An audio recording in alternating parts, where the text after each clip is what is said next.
I think we all have an understanding, an intuitive understanding of what information is, and we use information, uh, the word, in our daily language all the time. But how would you define information in this context, among other contexts? Like, is there a unifying definition, perhaps?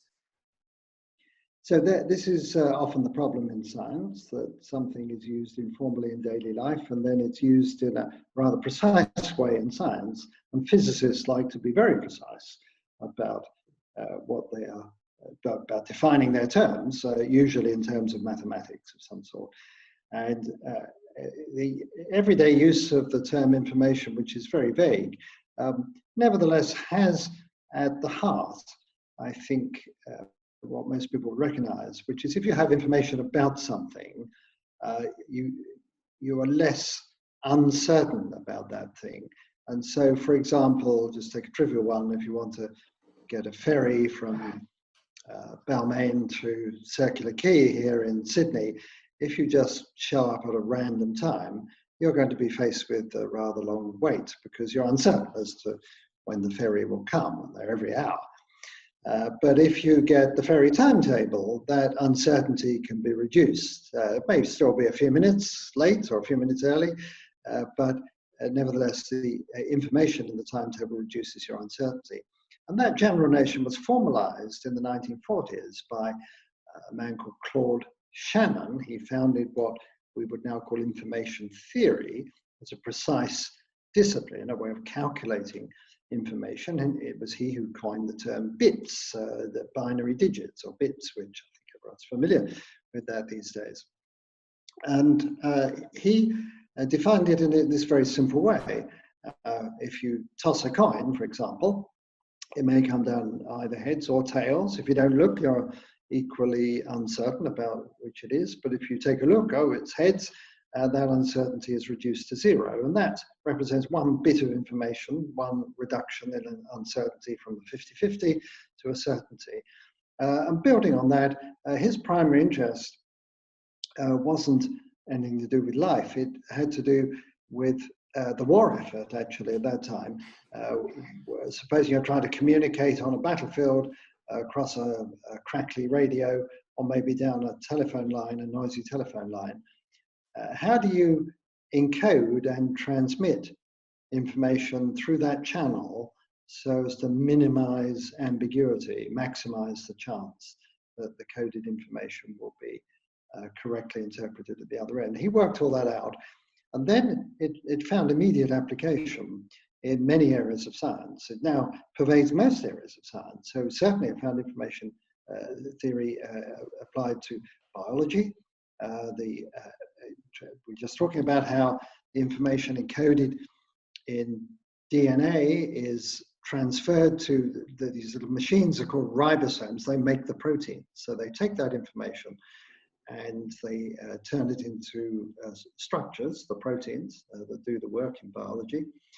So that's a communication channel from the DNA to the proteins, classic example.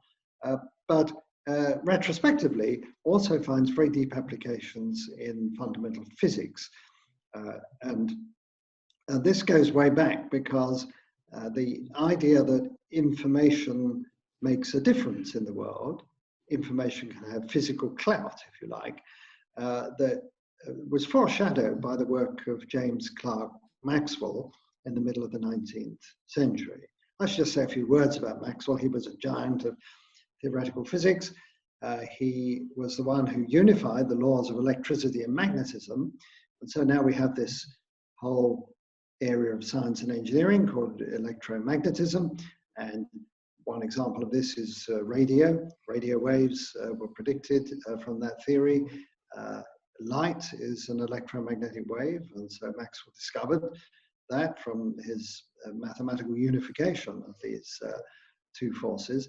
And so he was already very established in that field, but he had made seminal contributions to the theory of heat. It was known in the 19th century that, for example, a gas confined to a box or cylinder would represented a whole lot of little particles rattling around chaotically.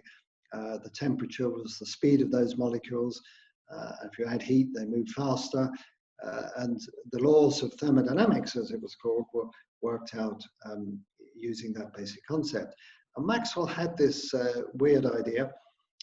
One day, in a letter to a friend, he said, well, imagine if we had a box of gas with a screen down the middle, and the screen had a little hole in it, then mostly the molecules on the left would stay on the left, and those on the right would stay on the right, but occasionally a molecule would go through that little hole, and it would average out. So they go sometimes slow molecules, sometimes fast, sometimes left to right, sometimes right to left.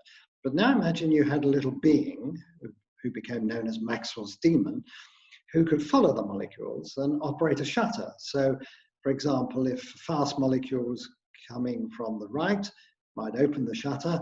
If it was a slow molecule, keep it closed, and vice versa for the left. So eventually, the fast molecules would accumulate on the left side of the box, the slower ones on the right side, and that represents a temperature difference. And any engineer could hook up a device to run an engine off that temperature difference and do useful work, like lifting a weight or something. So here we have this diminutive being who can use information about molecular motion as a source of work. So it's like information is a fuel that can run engines. You can power a machine with information only. So those people who think that information is sort of flabby, nebulous, higher order type of concept are wrong. It actually has real physical implications down at the ground of molecules. And so this Maxwell demon thing lay like an inconvenient truth at the heart of physics for decades and decades. And people thought, well, is this just a bit of nonsense? Is it a paradox? Can we take it seriously? But a few years ago, people began building Maxwell demons. They can actually do this now using nanotechnology. This is technology on a molecular scale, and little nano machines can be built to implement exactly, well, very closely, the concept of what Maxwell had in mind. And sure enough, information is a fuel. And you might think, well, this is an amazing breakthrough, but as usual, nature got there first, and life is full of little Maxwell demons, little molecular machines playing the margins of the laws of thermodynamics to gain advantage. So parts, but only a small part, as it turns out, of the informational story of life is something that involves fundamental physics going back 1.5 centuries.